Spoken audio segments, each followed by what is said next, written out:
মুন্সিগঞ্জে নির্বাচন পরবর্তী সহিংসতায় আলোচিত জসিম নায়েব হত্যা মামলার আসামিদের জামিন বাতিল। পলাতক আসামিদের দ্রুত গ্রেফতার এবং মামলার দ্রুত বিচার সম্পন্নের দাবিতে মুন্সিগঞ্জ আদালত প্রাঙ্গণে মানববন্ধন ও বিক্ষোভ কর্মসূচি পালন করেছেন নিহতের পরিবার।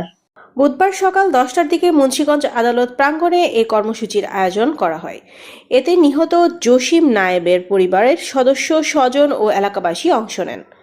মানববন্ধনে বক্তারা বলেন, গত 13 ফেব্রুয়ারি সংঘটিত নৃশংস হত্যাকাণ্ডের 5 মাস পেরিয়ে গেলেও এখন পর্যন্ত আসামিকে আইনের আওতায় আনা সম্ভব হয়নি। কয়েকজন আসামি বিদেশে অবস্থান করেছেন, আবার কেউ কেউ জামিনে মুক্ত রয়েছেন। এতে নিহতের পরিবার নিরাপত্তাহীনতায় ভুগছে। তারা দ্রুত সব আসামিকে গ্রেফতার, জামিন বাতিল এবং মামলার বিচার দ্রুত সম্পন্ন করে দোষীদের দৃষ্টান্তমূলক শাস্তির দাবি জানান।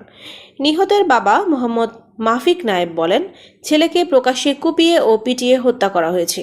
দীর্ঘ সময় পার হলেও এখনও অনেক আসামি গ্রেফতারের বাইরে রয়েছে। তারা ন্যায় বিচার চান এবং কোনো আসামি যেন জামিনে মুক্ত হয়ে সাক্ষীদের ভয়ভীতি দেখাতে না পারে সে বিষয়ে আদালতের হস্তক্ষেপ কামনা করেন। উল্লেখ্য, গত 13 ফেব্রুয়ারি মুন্সিগঞ্জ সদর উপজেলার আধারা ইউনিয়নের চর আবদুল্লাপুর এলাকায় সংঘটিত হামলায় গুরুতর আহত হন জসিম নায়েব। পরে ঢাকা মেডিকেল কলেজ হাসপাতালে চিকিৎসাধীন অবস্থায় তিনি মারা যান। এই ঘটনায় নিহতের বাবা মোহাম্মদ মাফিক নায়েব বাদী হয়ে মুন্সিগঞ্জ সদর থানায় 22 জনের নাম উল্লেখ করে এবং অজ্ঞাতনামা আরও 15 থেকে 20 জনকে আসামি করে হত্যা মামলা দায়ের করেন।